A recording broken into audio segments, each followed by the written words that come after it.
Welcome to the Morning Update. I'm Erin Ramsey. Former Minneapolis police officer Derek Chauvin has been found guilty of murdering George Floyd in May last year. The jury deliberated for 10 hours before returning a verdict. Chauvin is guilty of second-degree murder, third-degree murder and second-degree manslaughter for killing Mr. Floyd after placing a knee on his neck for more than 9 minutes during an arrest. The verdict brought celebrations on the streets of Minneapolis. A date has yet to be announced for sentencing. Chauvin has been remanded in custody. The European Medicines Agency has found a possible link now between the Johnson & Johnson COVID vaccine and blood clots. It follows 8 cases in the US from 7 million doses. Most of those affected are women under 60.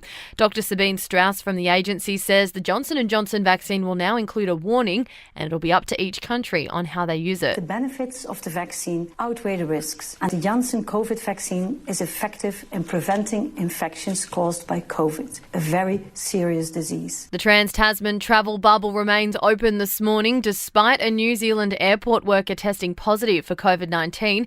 The person contracted the virus despite being fully vaccinated. Epidemiologist Professor Tony Blakely says the case is no reason to doubt the effectiveness of vaccines. Essentially, the vaccine works at 2 different levels. One is it stops you getting very sick, and also it hopefully stops you getting infected and passing it on. Britain has set up a new task force to develop the next generation of COVID-19 medication. Prime Minister Boris Johnson says researchers want to develop drugs to work in conjunction with vaccines. This means, for example, that if you test positive, there might be a tablet you could take at home to stop the virus in its tracks. The federal government will commit $500 million to a new climate change program today. The investment will focus on low emissions energy production involving hydrogen and carbon capture and storage. And Apple has unveiled its new iPhone 12. It includes a dual camera system, improved battery life and the fastest chip in smartphone history. To sport, it was a big night in the NRL judiciary. South Sydney's Latrell Mitchell was suspended for 4 matches for dangerous contact. Mitchell will have only 2 games when he returns to impress New South Wales selectors for State of Origin 1. Meantime, Penrith's Paul Momirovski is out for 3 weeks for the same charge, and Roosters' Victor Radley can play in Sunday's Anzac Day match against the Dragons after a careless high tackle charge was downgraded.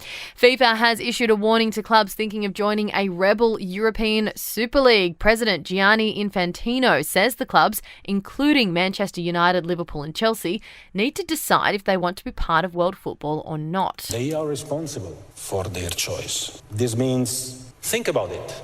Everyone has to think about it, and this has to be absolutely clear. And in Super Rugby, the Waratahs are facing 8 straight losses when they play the Melbourne Rebels this weekend. In entertainment news, Zac Efron is single again. The actor reportedly split from his Australian girlfriend Vanessa Valadez. The 33-year-old Hollywood star has been based down under since March last year. After buying land near the beach in northern New South Wales, the pair started dating after Efron met Vanessa while she was waitressing in Byron Bay. And Dakota Johnson is set to star in a modern version of Jane Austen's Persuasion.